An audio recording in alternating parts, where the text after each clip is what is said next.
உலகியல் வாழ்க்கையிலிருந்து நீங்கி வருது. நீங்க யோசிச்சு பாருங்க, தீதும் நன்றும் பிறர் தரவாரான்னு மூச்சுக்கு 300 தடவை சொல்லிட்டு மற்றவங்க சரியில்லை, யாரும் அன்பு செலுத்தல.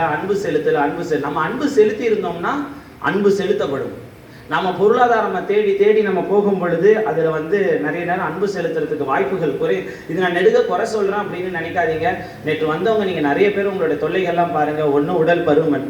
யாவருக்கும் பணிதல் அழகாம், செல்வருக்கு அது மிகவும் அழகாம். செல்வர்களுக்கு இருக்கிற பெரிய பிரச்சனையே அவங்க செல்வமே. ஏன்னா கல்வியால் வரும் அந்த செருக்கு கல்வி அடக்கிவிடும். ஒரு குலத்தால் வரும் அந்த செருக்கு அந்த குலமே அழுத்திவிடும். ஆனால் செல்வத்தால் வரும் ஒரு செருக்கு அந்த செல்வம் அடக்காது. அதனாலதான் யாவருக்கும் பணிதல் அழகாம், செல்வருக்கு பணிதல் மிகவும் அழகாம். அப்போ இப்ப நிறைய ப்ராப்ளம் என்ன பார்த்தோம்? Fatty liver, gall bladder stone, தூக்கம் வரல, கால் எரிச்சல், கால் மரத்து போது, மயக்கம் வருது, வெர்டிகோ.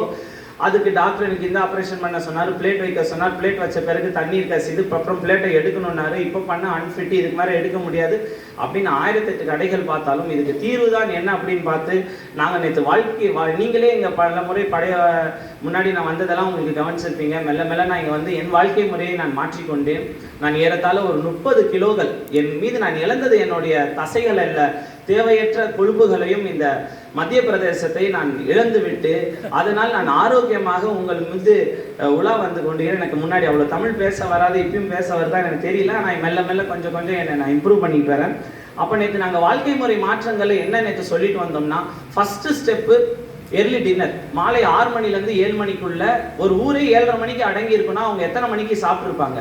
அப்போ 1950களில் பிறந்தவங்க இந்த தவறை செய்தாங்களா, இல்லை 2000ல் பிறந்தவங்க இந்த தவறை செய்தாங்களா? யாருன்னு நீங்க சிந்திச்சு பாருங்க, பதில் உங்களுக்கே தெரியும். 6 மணிக்குள்ள 7 மணிக்குள்ள நம்மளுடைய உணவு முடிச்சிருக்கணும். 7-7:30க்குள்ள நம்ம தூங்க பழகிக்கணும். அப்புறம் உண்ணோதிரி அப்படின்றாங்க. உண்ணோதிரினா உங்க முன்னாடி கடல் போல உணவு இருந்தாலும் அதுல சிறிதளவு சாப்பிடக்கூடிய ஒரு மனநிலைக்கு நம்ம வரணும். காலத்துக்கு ஏற்ப விரதங்கள் கடைபிடிக்க வேண்டும். விரதங்கள் மதத்தின் அடிப்படையில் சொல்லப்பட்டது. ஏன்னா மற்றவங்க சொன்னா அதை ஏத்துக்க மாட்டாங்க. அதனால விரதங்கள் அப்படின்னா இல்லாதவன் சாப்பிடலான்னு அது பேர் பட்டினி, இருக்கிறவன் சாப்பிடாம இருந்தாதான் அது பேர் விரதம். அதை தான் கடைசியில நான் சொல்லிட்டு, அதாவது நம்ம எல்லாருமே இந்த அரசியல்களில் செய்வதில் ரொம்ப ஆர்வம் காட்டிட்டு இருக்கிறோம். மனத்துக்கண் மாசிலனாதல் அனைத்து அலன் ஆகுல நீரப்பிற அப்படின்னா ஆறாவாரம் தன்மை அற்ற அரசியல்களே அறமாகும், மற்றதெல்லாம் அறம் இல்லை என்பதை கூறி உங்களிடம் நன்றி விடைபெறுகிறேன். நன்றி, வணக்கம். நன்றி டாக்டர் ஹரிசங்கருக்கு. அடுத்து யோகா மற்றும் இயற்கை நல மருத்துவர்